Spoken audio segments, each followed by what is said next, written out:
eto na nga mga tol. Ang sarap ng bulalo na to, lalo na sa mga may hangover. Tapos sakto at malamig yung panahon ngayon, tol. Sana all baliw. Okay, malamig naman Malamang, naka-aircon. Ah, nai-aircon ba? Kung saan napakadami nagre-request sa atin ng bulalo napakalamig at napakalakas na nga ng hangin sa labas. Kaya tara, gawa tayo ng bulalo. Buti na lang talaga at may stock tayo dito. Medyo marami nga pala yung bubulaluhin natin. 2 kilo, 1 kilong pork cubes, tapos 1 kilong beef shank galing sa Dapat Butcher. Una pa sa first nga pinalambot muna natin to kasi nga frozen. Pagkatapos niya na pinatuluan natin yan ng tubig galing gripo, no, para mawala yung mga excess na dugo at malinisan natin siya. Once malinis na, pwede na tayo magsindi ng kalan dyan.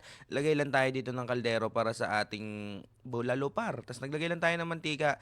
I-sear lang natin yung beef shank natin tsaka yung mga beef cubes natin. Pagkatapos bibigyan lang natin siya ng browning pare. Mga ganyang ka-brown lang pwede na yan. Then pagkatapos yan, set aside pa rin natin yan mga tol. Bali, diskarte lang yan pre para malakin yung juices sa loob ng mismong karne natin. At medyo malungkot nga rin pala ako kasi nga walang nahalong bone marrow dun sa ating beef shank. At wala rin naman ako nabiling bone marrow sa palengke. Sayang lang at napakasarap talaga niyan pag may bone marrow. Then pagkatapos yan, binrowning din natin yung beef cubes natin. Biniligtad lang natin tapos hiwa na rin tayo dito ng mga sangkap natin mga tol. Naghiwa tayo dito ng puting sibuyas. 3 sibuyas na puti nakatamtaman lang yan mga tol. Binalatan lang natin pagkatapos siniwa lang natin yan sa gitna. Once okay na, binalikan ko lang to tapos sinama na rin natin yung beef shank natin. No? Naghiwa na rin pala tayo dito ng onion leeks. Tsaka natin ilalagay yung sibuyas, onion leeks, paminta dun sa sinir nating beef shank at beef cubes. Sinabawan na rin natin, katamtamang sabaw lang dahil palalambutin na natin yan. Takpan nyo lang at pwede na tayo maghiwa dito ng pechay bagyo. At dahil nga mahilig tayo sa gulay, medyo marami tayong gulay na ilalagay dito. Kaya dahil may pechay bagyo, meron din tayong pechay Tagalog dito. Tapos binanlawan lang natin yan. Naghiwa na rin tayo dito ng repolyo. Kasi pag mga ulam na may kasamang gulay o may sahog na gulay, as long as possible at kaya ng budget ko, dapat kompleto yan. Kasi bukod sa dagdag ulam yan, pre, masustansya yan, no? At dahil nga kompleto, hindi pwedeng mawala yung mais dyan, no? Wala talaga mabilan yan. Pinahanap ko talaga si airpot ng mais dyan. Kasi hindi yan bulalo pag walang mais, boy. Binanlawan lang natin yan, tapos binalikan natin yung ating pinapakulo kanina. Hindi pa kumukulo, binuksan na natin kasi nga nakita natin na mayroon siyang kupal-kupal, pare. Konti lang yung tubig niya, no? Kasi dadagdagan pa natin yan mamaya. Alam niyo kung bakit?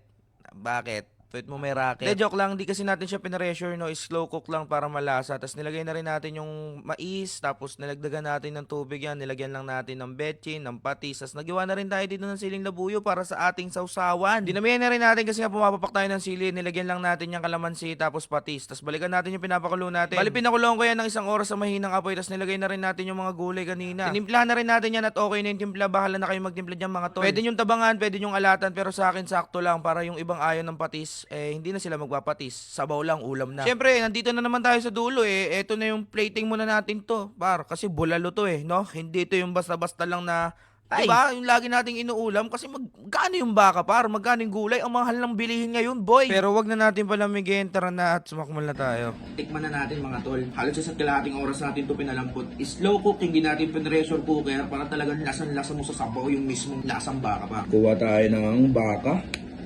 Napakalambot. Sobrang solid ng part na to, malitid-litid. Lagay natin sa ating kanin, baka. Tapos lagyan natin ng sabaw. Patis kalamansi na maraming sili, Pare, tikman na natin, tol. Sakmal. Kasing hot ko yung sili. Ang sarap, pare. Kuha tayo ng gulay, tol.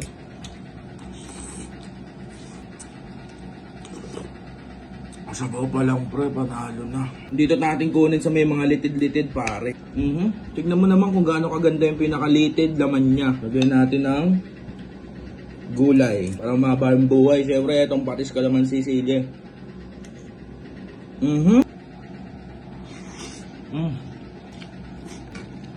Mais, tol. Sarap. Kabahigop ng mainit na sabaw. Bisa, pre. Baka may request ka, comment mo. Comment mo na rin kung saan ka para mabati kita. Alam mo na rin kung saan maabot yung video ng mukhang burat na to. Yun lang. Enjoyin ko muna to. Maraming salamat sa panonood. Quality, par.